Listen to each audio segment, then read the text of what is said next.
Fala, nação do canal Cultura Pop, vindo para mais um vídeo aqui no canal.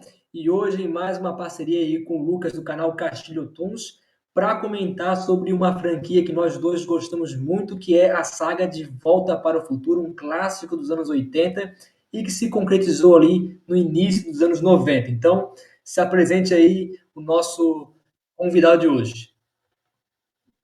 Fala galera do canal Cultura Pop, estamos aqui para falar do De Volta para o Futuro, que está comemorando 40 anos esse mês, um clássico atemporal que o Rafael e eu vamos debater, falar sobre o legado e isso tudo após a vinheta.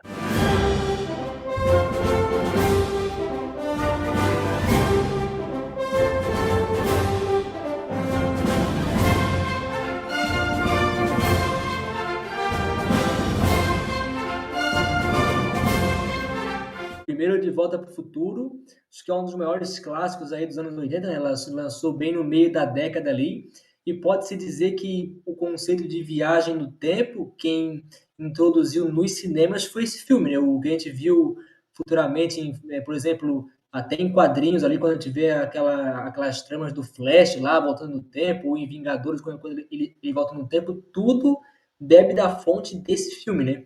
E é um filme assim que ele tem a alma dos anos 80 em todos os aspectos, né? É a trilha sonora que tu ouve, tu já se liga de quando que é os personagens ali meio caricatos, mas também que é a cara da época, os estereótipos, os efeitos, tudo remete àquele período. Acho que por isso que é um filme que é tão, vai falar, tão característico, né, do período em que ele foi lançado, né?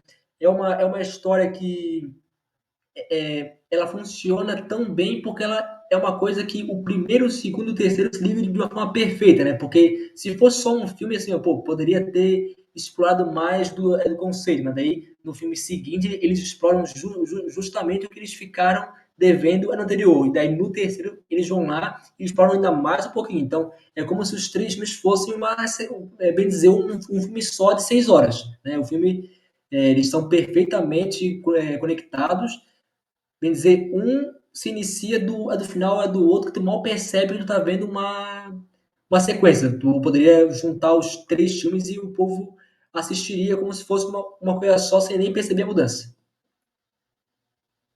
Cara, esse filme é a primeira vez que eu vi os três filmes, né? Meu pai, que gostava muito do De Volta para o Futuro, ele inclusive assistiu o 3 no cinema, né? Ele me mostrou quando eu tinha era 7 anos, né? 7 não, 9 anos em 2017, vai fazer 8 anos a primeira vez que eu assisti. Mas é o tipo de filme que tu assiste umas 2, 3, 4, 5 vezes e não enjoa, né? Porque é uma obra atemporal, inclusive quando eu era criança eu gostei, depois mais velho gostei mais ainda. A questão da viagem do tempo, genial, né? Pegou um carro que era para ser a DeLorean, quase que foi uma geladeira, hein, que eles usaram para viajar no tempo. Ainda bem que pegaram a DeLorean, que é um dos Isso. charmes do filme. A questão do Dr. Brown, que era um cientista maluco, ninguém dava moral para ele, dava pra perceber lá em Rio Valley, só o Marty que conversava com ele, o pessoal falava que ele era tipo um cientista maluco. Quando ele volta para o passado, dá para perceber mais ainda o quanto o povo tinha preconceito lá nos anos 50 com o inventor genial que ele era, né? Falavam que ele era um louco, não sei. Daí depois que o Biff assume no segundo filme, ele ainda é meio que preso, né? Ele vê no jornal, ele é preso e mandado para um manicômio, né? Então, tipo, Dr. Brown, os caras zoaram bastante, né? Mas ele é o alívio cômico do filme e a mente brilhante por trás do capacitor de fluxo e da própria DeLorean em si, né? Ele falou: por que pegar uma DeLorean, doutor? O Marty pergunta: ah, porque se for para viajar no tempo tem que ser com estilo. E Ah, questão de que a viagem no tempo inicial do filme foi por acidente, né? Era só um teste que ele chamou o Marty lá para gravar. Acaba que os mafiosos foram atrás do Dr. Brown, que ele roubou o plutônio para viajar no tempo. Daí nisso o Marty acaba entrando na DeLorean sem querer, relando lá numa data aleatória, e foi justo no ano que os pais dele se conheceram, né? Daí nisso ele fica o filme todo falando com o pai dele novo, a mãe dele quase que se apaixona por ele, uma ideia muito boa, bem simples que deu certo, né? E os filmes sequentes, eles continuam, os dois, por exemplo, eles voltam ainda no um no um, né?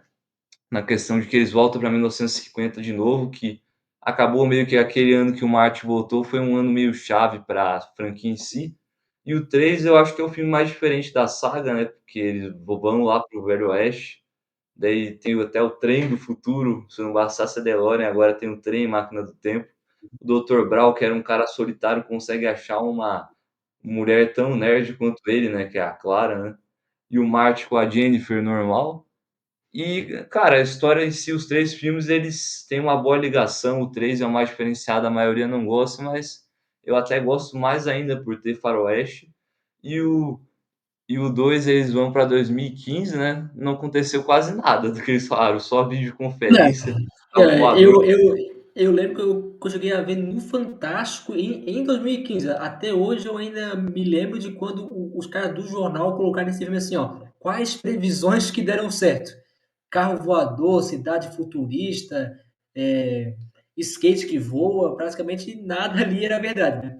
Mas assim, eu acho que o 2 ele tinha tudo para ser o melhor, mas eu ainda prefiro o 3 porque o 2 assim, ele ele aumenta, né, a mitologia do negócio a um nível que antes não era, né? O primeiro já cria aquela coisa assim, pô, se tu viajar para o passado, não interaja com ninguém que você conhece, ou pode acabar acabando com tudo, né? E o Marty quase faz isso. Daí no filme seguinte ele não pode interagir com ele mesmo no futuro, que pode gerar algum laço lá que acabe com tudo.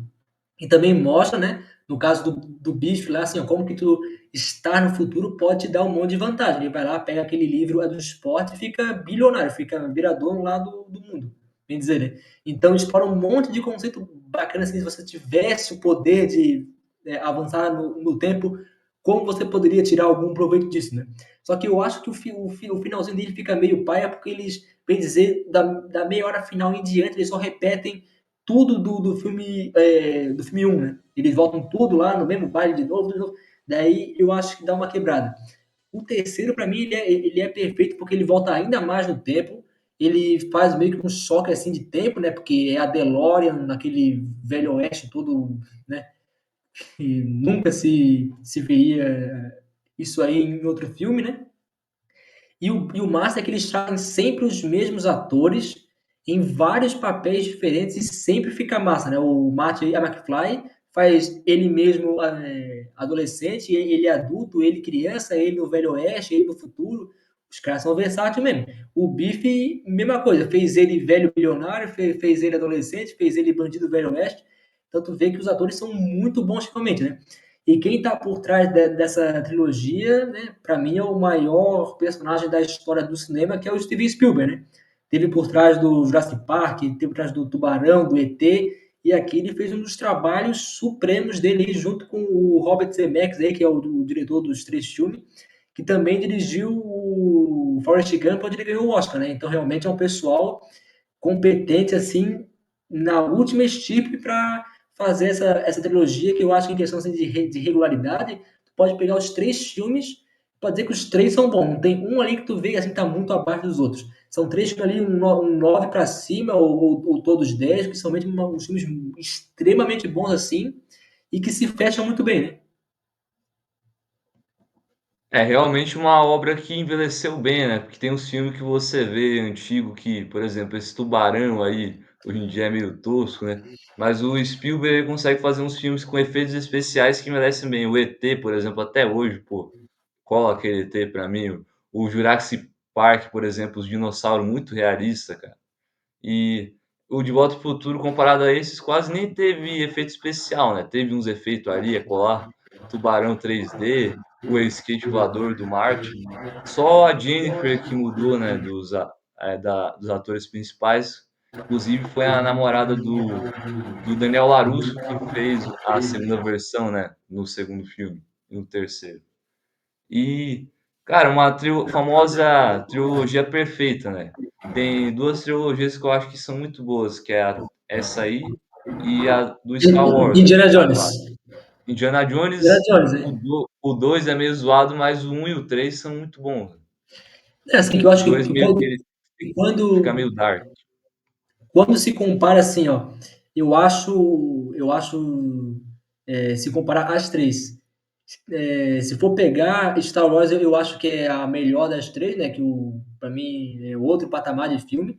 E o segundo é uma coisa simplesmente, para mim, é top 5 assim, da história do cinema. Mas tu percebe que, por exemplo, do filme 2 pro filme 3 lá pro Retorno de Jedi, já rola um declínio. O Indiana Jones é a mesma coisa. O primeiro é muito bom, o segundo é razoável e o terceiro já volta pro nível alto. Aqui parece que todos seguem a mesma linha. Tu vê que o trabalho é igualmente bem feito em todos, né? Uma coisa que pode ter ajudado foi que eles gravaram o 2 e o 3 ao mesmo tempo, né, pelo que eu vi num vídeo uma vez. Eles gravaram, tipo, tudo junto e depois só fizeram os recortes e separaram por filme, mas foi gravado tudo no mesmo ano e no mesmo trabalho, né, o que ajudou a manter o nível, né. Porque às vezes quando espera 2, 3 anos, os cara acaba mudando coisa que piora o filme, né. Mas o De Volta ao Futuro é uma pena que não teve o 4, né, o Marty McFly até hoje ele tem aquela doença lá que é o Parkinson, né, que ele não consegue se mover direito, daí meio que não vai dar para ter mais filme, né. Os caras demoraram demais. E para fazer um 4 tinha que jogar linguiça, né, porque não sei muito bem o que daria para fazer. Teve o desenho animado que foi linguiça atrás de linguiça, lá com os filhos do Dr. Brown e da Clara, o Júlio e o Verne, né, e não Esse deu daí é certo massa, esse né? desenho. Não sei se já assistiu o Cara, desenho. assim, não, eu só lembrava do nome dos filhos deles, de resto, dessa série eu não sabia. Mas assim, eu acho que filme não deve ter mais, porque tem três filmes bons. Se eles vão lá, mete um 4 e é ruim, pô, daí já vai, né, cair o negócio. Eu acho que o que poderiam fazer, que seria até mais bacana para explorar mais de viagem no tempo, se bem que hoje em dia isso já está meio saturado, né? Eles poderiam ter feito na própria década de 90, para não perder o hype, né? Fazer uma série para televisão com atores mesmo, fazer uma coisinha ali, sabe, de pouquinha temporada, só para dar mais uma explorada no que eles podem fazer, assim, sei lá, mudando eventos históricos, né? Se eu fosse para tal guerra e mudasse tal coisa, o que iria acontecer? Pô, tinha um monte de coisa que poderiam fazer enquanto eles ainda tinham o selo assim de nós que criamos isso aqui e que tinha pouca gente para concorrer na mão, né? Era a chance que eles tinham, mas acabaram bobeando, né? Mas com certeza, pô, um filmaço, né, que quem não assistiu ainda tem que assistir, né, famoso filme obrigatório, top 30 filmes para você ver antes de morrer, né, igual tem aquelas listas, tem que ter De Volta ao Futuro, Ah, com certeza. top 10 isso aí, né? Acho que isso aí é de lei, É, né? pra mim é top 10, mas no mínimo top 30 você não pode deixar de fora. Rock Balboa, Star Wars, Jurassic Park, Indiana Jones, não dá pra não assistir. Bom, então acho que é isso aí, né? Falamos aí um pouco sobre essa ótima trilogia aí do De Volta para o Futuro. Vamos deixar aí o link do canal Castilho Tons na descrição do vídeo para o pessoal também passar lá para dar uma conferida, porque nós também, né, nos últimos dias aí estivemos gravando vídeos lá também falando sobre a série Sem Querer Querendo dos Chaves, né, que foi um vídeo também muito bacana de se assistir. Então pode aí dar a sua despedida aí o nosso colega Lucas para a gente encerrar mais esse vídeo aí. Acho que é isso, né, um grande abraço aí pro povo do canal Cultura Pop. Não esquece de comentar aí no vídeo também, passar lá no meu canal para dar uma força, que falta menos de 70 inscritos para chegar nos 1000k, hein. É isso e falou.